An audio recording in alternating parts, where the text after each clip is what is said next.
Selling is actually quite easy.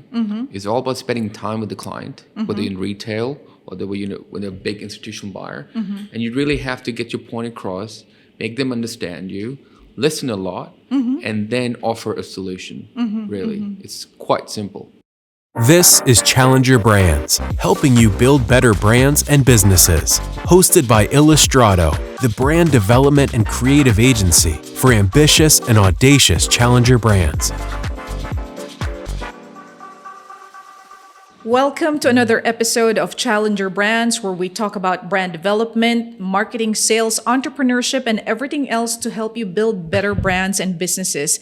I'm Lalaine Chu Benitez, Managing Director at Illustrado.co, and in each episode, we talk to inspiring industry leaders to give us actionable insights on how we can make everything better in our businesses, right? This time around, we're talking about sales, and let me tell you, I hate sales, or at least I used to, right? Because sales, being salesy, sometimes it's a little bit cringy, to have to go out there and try to pitch your products and services, but it doesn't have to be like that, right? So I'm hoping that today we can shed light on the real process of sales, which is nothing that's focused only on trying to sell something. Sales is so much bigger than that. And hopefully our guest today will be, guiding us on this conversation. I'm very happy to have Sharad Bhushan here with me. Sharad, welcome to the show. Thank you. How are you doing? Pretty good. Big discussion today, Sharad. Easy discussion. Easy discussion, right? You always make things sound so simple. Yeah, selling is easy. Selling is easy. Easier than you think. I'll hold you on to that. But before that, let me just give, some context here. Sharad Bhushan here is the VP for Sales and Marketing at Standard Carpets, which is one of the world's biggest carpet manufacturing businesses. Standard Carpets ships to over 63 countries worldwide, right? Yeah. Over 1,000 product lines. Quite a few products. Quite a few products. And what we would like to understand, Sharad, is how you make sales the way you do, selling hundreds of millions of products to businesses around the world. So hopefully you can shed some light on that. Yeah? Yeah. Let's get started. Okay. All right. My first question, Sharad. If there was a quote or a line that's a favorite for you in the area of sales, what is it? Just to frame the discussion for today. Well, my mentor told me once that sales is a relationship-based business. So you have to really get to know these guys. You have to get to know them personally. You have to get them, you have to get to know their families and everything. And you can build a better bond with these guys and you can sell a lot more. And since everything I do is more institutional, although I started in retail, so when I started working for Dell, it was all process-oriented selling over the phone. I never saw the client. It was retail. But then I moved into industrial sales where you're doing a lot bigger orders, bigger clients. You're dealing millions of dollars. So I have experience in both these fields. And then I realized that selling is actually quite easy. It's all about spending time with the client, whether in retail or when they're a big institutional buyer. And you really have to get your point across, make them understand you, listen a lot, and then offer a solution. Really, it's quite simple. This is a total departure from what most businesses perceive as sales even today, which is crazy, right? Because I think right now, still a lot of companies practice traditional sales in the sense that they feel like when they pitch, people should buy. Yeah. Which is not really how it's supposed to be done. You're telling me something that's totally different. It's about relationship and being close to the client. Yeah, so the moment you start to listen to your client, you're building a relationship. You don't have to pitch and pitch and pitch.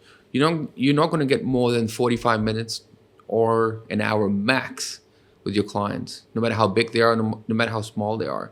So in those 45 minutes to an hour, you have to make sure you listen to their needs and then respond appropriately to that question they're going to ask you. You're going to get time to close your sale. You probably get 30 seconds or a minute to ask for it, to close it, overcome objections. But you'll get the time. But you'll have the best response only if you're listening.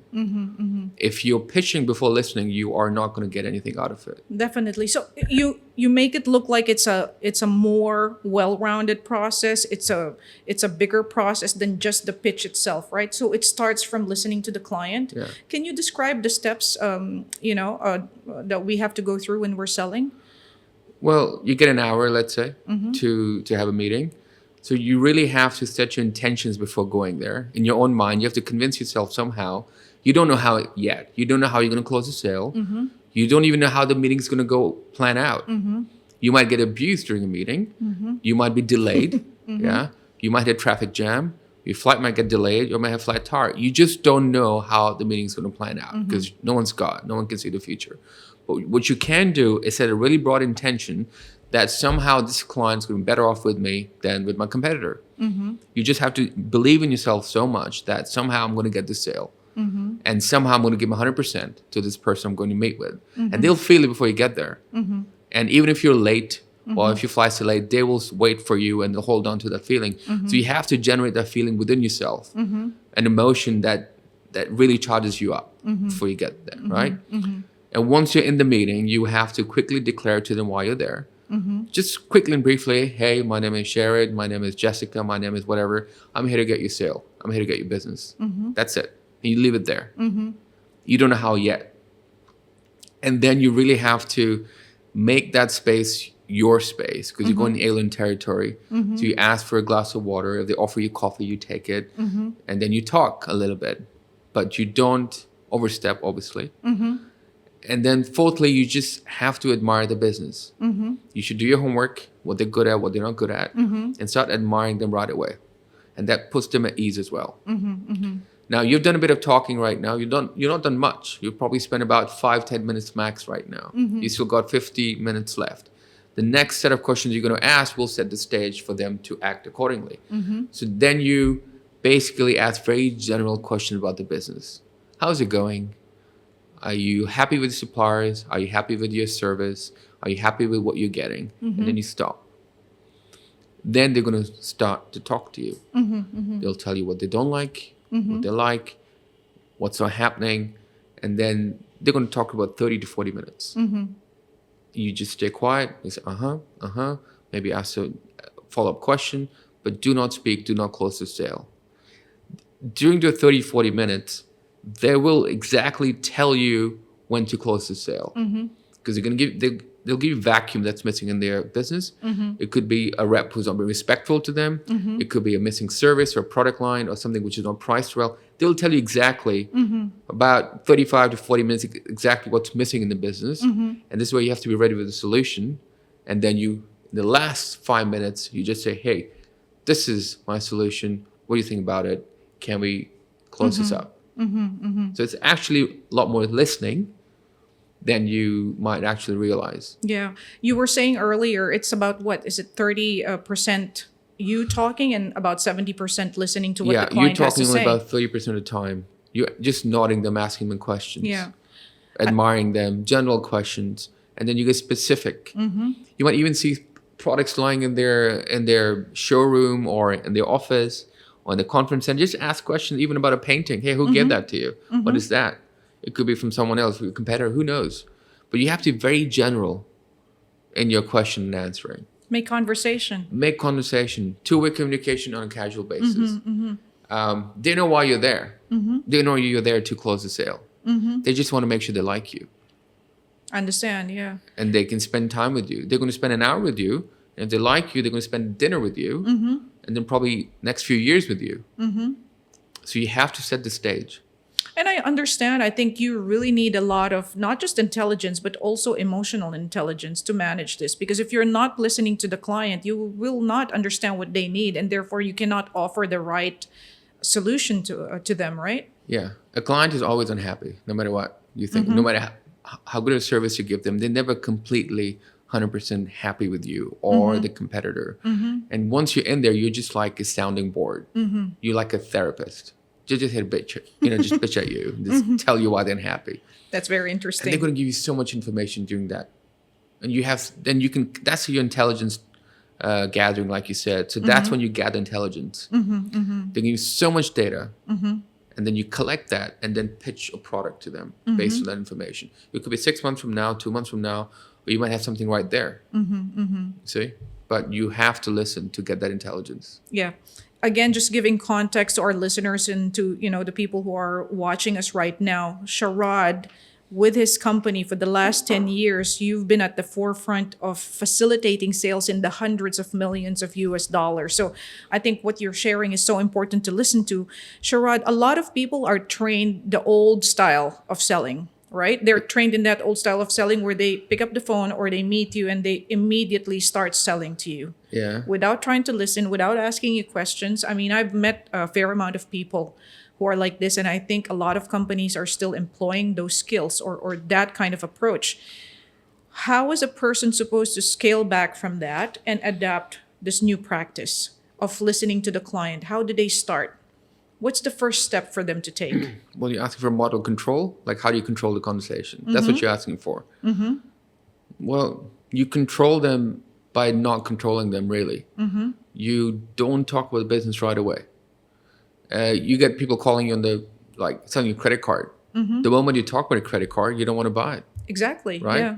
And then, but the guys you do buy it from, I never talk about a credit card. They're saying, hey, how are you? Can I talk to you? How's your day? Are you okay? I may have a service for you if you don't mind me talking about it, if you have time. And then you very slowly grow into the client. You have to have a two-way communication on a casual basis, which has nothing to do with business. Before you talk about the Right. business. It sounds counterintuitive, doesn't it? Because it's like for you to be able to successfully sell or to sell successfully, don't sell. Or Yeah. at least not at the beginning. They know not why at you're there. From the get-go, right? It's like going on a date, right? They know exactly why you're calling them out. They just want to make sure you're able to listen to the shit. Woo them a little bit. Yeah. They just want to trust you. You're not going to run away if you hear something crazy. Right? I see. So this is also a moment where you build trust. You build your even your reputation while talking to the client, making sure that you get those good points. You talked about admiring the client. Can you describe how this goes? So sometimes your clients have been in an industry longer than you have been in an industry, even though you maybe manufacture or supplying service of some kind, but they've been consuming that service or their product longer than you have. As a result, they probably have more technical experience than you do. And if you find something they're good at, you should call them out right away and say, hey, listen, you're really good at that. We really think the way you approach the market is cool.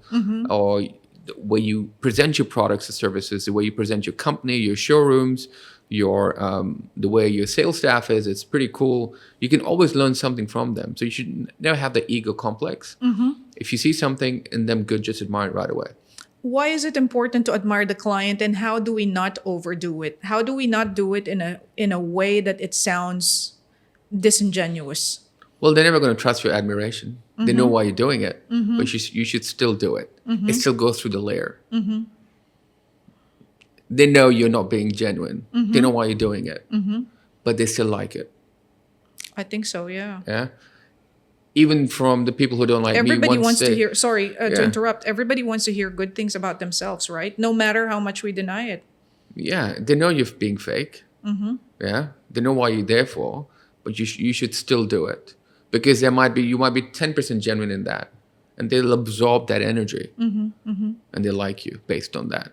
Because there might be something actually you see in them that they don't see themselves either, or they don't find that compliment from other clients or other customers. So they might actually like it. You may have a viewpoint which is actually cool. It's quite possible. You should never shy away from admiring them, even though you run the risk of looking like a fake. How do we not overdo it? How do you not overdo it? There's no overdoing it, underdoing it. You just have to find a balance. Maybe a couple of sentences are good. Hey, we really like your ads on TV, or we really like your logo. It's cool. Simple 2-liners are great. Just, especially if it's first meeting. Yeah. You have to admire if it's your first meeting. If it's your second or third, you don't come for years, you don't need that much anymore. But you have to, if it's your very first meeting, you must admire your clients right away. I guess also if you want to be a positive person, it doesn't take much to see the goodness in others, right? I mean, no matter how cliche that sounds. Yeah. Not many people can see that. Not many people can see that, though. But there's yeah. always something good to see in others. I guess. You've spoken to us so many times because you're also involved in product development, right? Now let's go to pre-sales. Yeah. I think you've always spoken about the importance of developing product that really is geared towards the needs of the client. Yes. And that really helps you facilitate the sales. Can you expound on that, Sharad? So if you've known your market for a while and you're trying to pitch a new product, if you take a product to your client without talking to them about it before you bring it, you're not going to sell it. You have to make them somehow believe it was their idea for you to develop the product. So if you have a new concept in mind, float it to them. Hey, what do you think about this? I'm building this. And they say, we don't like it, or they say, let's mold it a bit. They may have objections. So it gives you time also to, mold the product, overcome objections. So when you do have a finished product, 6 months from now, you're going to have a much better chance of closing it. So even though it's your idea of developing a new technology, a new service, you must always pitch it to them before you even finish it. So you're on the right track. I like that. So Because they feel part of they feel part of it. part of Because it, your market intelligence might not be 100% accurate. There may be something lacking in it. But overall, if you have a great idea, you must always talk to your clients about it before you take it. Otherwise, you're going to be in shock. Yeah. And I think that's also one of the often overlooked concepts when it comes to marketing, is that marketing is supposed to be about the consumer or the customer. But I don't know if there are a lot of companies that actually go through the lengths of talking to the consumer about what they need or how they need it, what their pain points are. It seems basic, but not a lot of companies practice that. I think the most loved brands always talk to their customers first before they bring a product out. Very important point. Customer is king. Customer You're doing it is for king. them. You're not doing it for yourself. Exactly. Every time I go make a product with a design team or designers come with a product, we're thinking of the customer. How does this improve the quality of service your customers bringing out of the product? So it has to be customer oriented. It has nothing to do with you. You go to work, you work for yourself here, but you're working for somebody else at the same time. Yeah, just emphasizing that it's about the customer, it's about the consumer, it's not about you, right? Still on pre-sales, lead generation, Yeah. how to go about it. You talked about qualifying leads and all of that. Yeah. How do we get into this? When you're meeting clients for the first time, what do you do? Or potential clients, what do you do? So if you're meeting clients for the first time and you don't know the scope, you don't know how you're going to convert them into a customer, you must prioritize what's most important to you and for your company and whether they match that skill set. So if you're looking for someone to bring a brand new product out in the market, do they have the outlets? You have to ask the most important thing, for your company first. You have to see what's most important to you, and then you qualify them accordingly. An example would be if I'm a manufacturer, I'm looking for a stockist in a country, the first question I ask them, do you have a warehouse? Do you have access to retail? You ask them the basic questions, which will make sure that the product gets in mass volume. So you have to know what's most important to you first. Yeah, I think qualification or qualifying leads is so important because you don't want to waste the client's time and your time as well, right? So it's also out of respect for So both parties. if you're going on a date, you ask, are you married or not? You ask Exactly. basic questions. You can't date everybody, and then you find out they're married. You've already invested the time, Yeah. right? And so it's a risk. It's a risk. You don't want to go cowboy, That's interesting. Okay, before we start talking about dating and marriage and everything else that relates to sales, Yeah. we will take a quick break to say thank you to our sponsors for today, Rove Hotels. This is Challenger Brands. Please subscribe to our channel and share our content. Follow us on our agency's social media pages, Illustrado.co, on LinkedIn, Instagram, and Facebook, or subscribe to our newsletter via our website, www.illustrado.co. Thank you to our sponsors for today's episode. Rove Hotels. Rove Hotels are a jumping-off point for city explorers, simply designed for the young and young at heart. Born in Dubai, Rove is an award-winning lifestyle brand offering well-designed hotels, fuss-free service, and great value in well-connected locations. More than just a bed for the night, Rove provides rovers, the missing link to connect you to the city like a local, and explore the track less trodden in a relaxed environment where you can be yourself.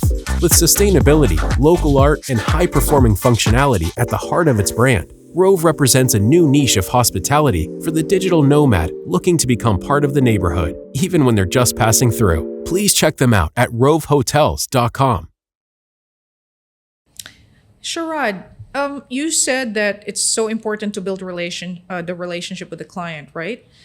How do we even start that, especially for people who are introverts? How do you start building up a relationship with a client? I mean, the sales guy or the customer? The sales guy. The sales guy is introvert? Well, if you're an introvert, you have a lot of stamina anyway. So that means you don't talk much in general, but somehow you pay attention to work. Maybe you like selling because you can talk to people. A lot of introverts are actually great sales guys because they're very shy in public, but once you give them a stage, like you make them sell something, they present themselves quite well and they can sell better.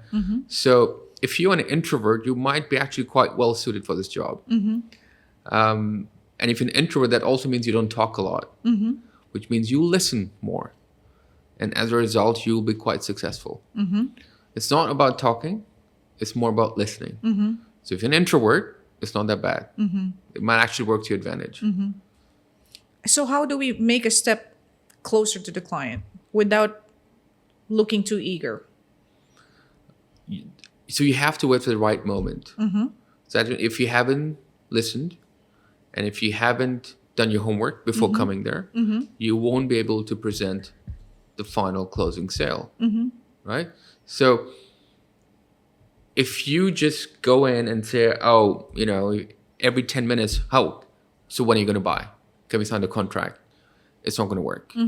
You have to ease them in. You have to Relax, let right? you Yeah. have to let the subconscious come out. They're going to give you all the secrets, right? You just have to be patient. Patience is the name of the game. If you don't get a chance, it's quite possible you might spend an hour with them and you still don't get a chance to close it, which only means that there's something missing in that equation.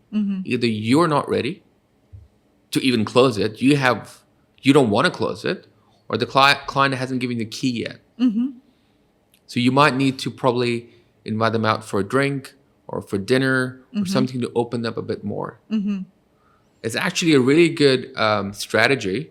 If you are going to meet a client, you invite them for dinner the night before your actual meeting. And if you're an introvert, Why before? because you get so much intelligence about Okay. them before even the meeting. So then the meeting just like becomes that. a formality. You call them out for dinner or drinks, and you just talk to them about nothing. And in about 10 minutes, you're going to talk about the business because they're just excited to meet you and talk to you about it Yeah, on a very casual basis. you hear a lot of people saying that deals are made on the golf course, right? In this case, deals are made over drinks or Dinner over or dinner. golf or wherever, wherever you want to invite them. But you don't talk about business. You just have a two-way communication, and you'll see they'll open up. And that might even give you more time to get ready for the sale next day. That give you a whole night to come with a strategy. I've done that And to before. really understand what they need, right? Or what's important to them. Yeah, there's one client I was trying to close. It was the first big client I had. And I didn't know what price to give it to them because I didn't know what the limit was. I didn't know what the surplus was. I was trying to get you heard the term consumer surplus? You heard the term, right? So I was trying to get this surplus. I didn't know what was the surplus. I didn't know what price they could afford for it. And so we had a meeting the whole day. And we had no conclusions, with no deals, with no contracts, with no sale. So I said, let's just go for a drink. He said, all right, we'll go for a drink. And then 3 hours into the dinner, he said, listen, if the product lands for less than that, I'll buy it. And that was it. That's all I needed. So it took a bit longer for that client to open up. Right? Some clients will be very reserved. So it's not every time you're going to close in an hour. It might need more nudging. So for that, you either take them the night before or extend the meeting into the night, the same day. But don't let it go beyond that day because you will lose that window opportunity. Okay. They're primed. All right. Let me ask you. So you do your homework. You have a nice product. You've asked your clients how you're going to develop it. You've done the dinner, or you've taken them out for a drink. You've done a good sales call. When do you know that it's not going to happen? It always happens. It always happens. Always happens. If you do it like this. I have a 100% close rate. There's not one client I haven't closed. And even the clients I thought are never going to buy, always buy. I remember saying, this guy's never going to buy, right? Because I'm like, he's off the charts because he's just talking too much. He's not listening to even anything I've said. But I think he fell in love with the product before I even, pitched it to him. So you're going to have a 100% close rate, guaranteed, if you just listen. You are going to close everything. Okay. Just going back to that for our viewers and our listeners again, make sure that the product or the service that you develop has them in mind, has your clients in mind. You talk to them, you build a relationship, and you do a proper sales call, right? Yeah.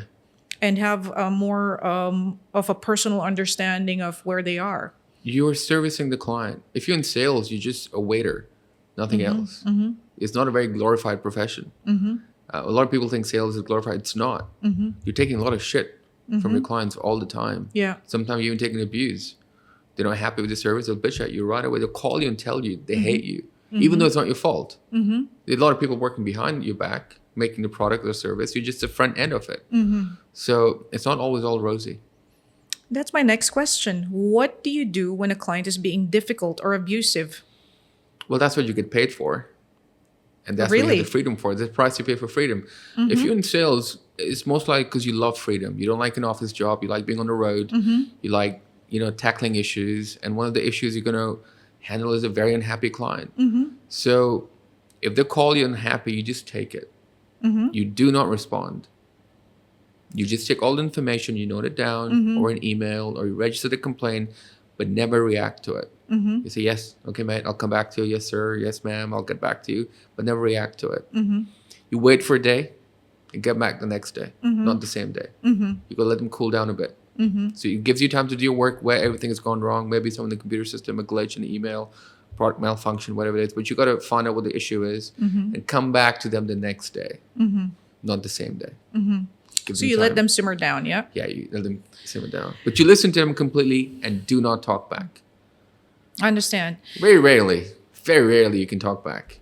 How do you balance then being a good client servicing person to one that allows abuse in the workplace? How do you balance? Because sometimes you lose your authority, or a lot of people, they feel like they lose their respect if they have a client who's like this. How do you balance that now?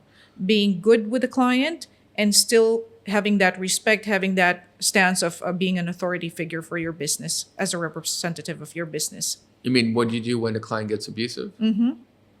Well, you have no choice but to take it. You never respond back because unless it's your company, if you own the company, you can respond any way you like because you're taking the entire blame for it. You have only yourself to blame. You can tell the client to get away. I never want to see you again. It's your prerogative. If you own the company, if you're working for somebody, you can never ever respond. That's true. Because you're working on behalf of someone else. You have to take it to your boss or someone else. Bring forward the issue, presenting issue, then come back with a solution. Let's say you have a lot of authority still. You work for a company. You never really respond back to abuse. But if it persists, and if the client is being overtly, it won't stop, it will come out in other ways. You may not give that client the best price or the best product. You may put your attention in other places. That's your choice always. But it's never a good idea to get back on the client ever. As an entrepreneur, would you fire a client? You would never fire a client ever. No matter how emotional they are. They're just having a temporary emotional response to a market situation which they cannot control. They're just bringing it out on you. What do you do then if you don't fire them? The best way to do it is to even come back with a killer solution that they can't even leave you even after that. You have to keep coming out with better products and services. So they're always with you. You never give up. And they'll love you for it in the future. They'll apologize. If they've been rude, give it 1 year, 6 months, 2 weeks, next day, they will apologize. There are no bad people in the world. They're just lost sometimes. And they're just mad. And you're the perfect person for it. Because they know you'll take it. They know you won't fight back. So they're going to give it to you. The family might fight back, the children might fight back, the wife might fight back, but they know you won't fight back. So This requires a lot of resilience because you were telling me earlier that you just have to keep coming back because maybe no today yeah, might mean a yes tomorrow. it's never a no. A no today can be a yes 10 minutes later because the ground is always shifting. You have competitors, they're making mistakes.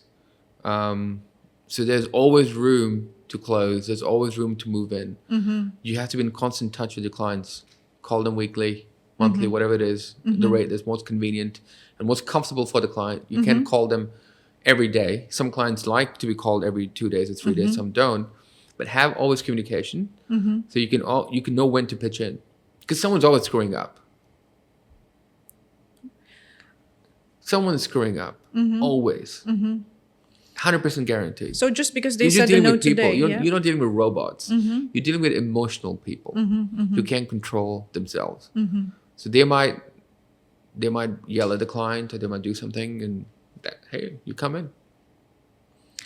what is the biggest selling mistake for you? If you can articulate that in a very simple way, what's the biggest selling mistake?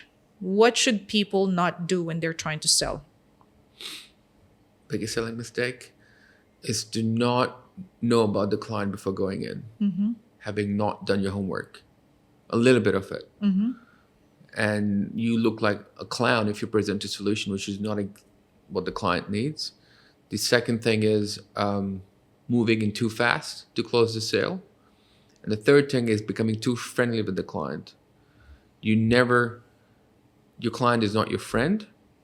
Your client is what the client is. You're providing a service. You can befriend them over a period of time, but the business needs always come first. You should know that they don't like you as a person. They like your product and service. And over a period of time, they may like you as a person, but that can fly away like that the moment the product flies away. So you become uncompetitive. Your price is not good. You're out too. There's nothing personal. There's a very thin line, isn't it? I mean, Thin line. in one way, we're saying that you have to establish a relationship with the client. On the other hand, we're saying you're not friends with the client, right? Yeah. Can you define how we can put that line? It's a sword with two edges. Exactly. That's Yeah. it. How do you do it? It's the game. You Yeah. love the game. That's why you're in sales, because you love it. Because any day you could be fired and any day you could be number one. But you must really love the game. You must have what you call a taste for there's a word for it, I forget, but you must really enjoy it, the process in sales, which means always good communication with your clients. Again, going back to almost the same question, how do I even know if I should have like a more personal conversation with a client? Like, for example, we here belong to a region where people are like, they meet you for the first time and they say, how's your family doing? How's your wife? How's this and that? Are we too personal? How do we start this relationship but still keep that line that, at the end of the day, this is about business? It's always about business. Even if you ask about the family, it's always about business. Okay. If you ask how the family is doing, it's not going to help you close the sale. You have to address the needs end of the day. What's important is two-way communication, the casual communication. You have to find the inroads. You have to find that mental balance. You have to connect with your client mentally at a personal level, which has nothing to do with business. That frequency you're looking for is you're going to find when you enter this space and you start looking at the stuff, you start admiring them, asking for a cup of coffee, you're trying to reach that two-way communication. That is a gap you're looking for to really connect. Right? That's what you're looking for. But once you do that, then the business gets easier. You see what I'm saying? It's a thin line. There's a thin line, yeah. But don't forget one bit that it's all about business, guys, right? Yeah. Always remember it's about the business. Salesy people. This is one of the reasons why I used to hate sales myself, right? There are a lot of salesy people out there. What do you think of people who still have that kind of a I never wanted approach? to be in sales. I hated sales. I think the only reason I'm in sales, because when I graduated, my grades were so bad. The only job I was offered was in sales, and I dreaded it. And I remember I got an interview with a company and they asked me, why do you want to be in sales? And my answer was, because that's the only job opening you had. Obviously, I wasn't hired for it. And then I Googled, why do you want to be in sales? And the answer is because you want to control your paycheck. So the second job I never had was with Dell Computers, and they asked the same question. Last question they asked me, so why do you want to be in sales? I said, because I want to control my paycheck. And damn, I was hired the next day. But I still never wanted to be in sales.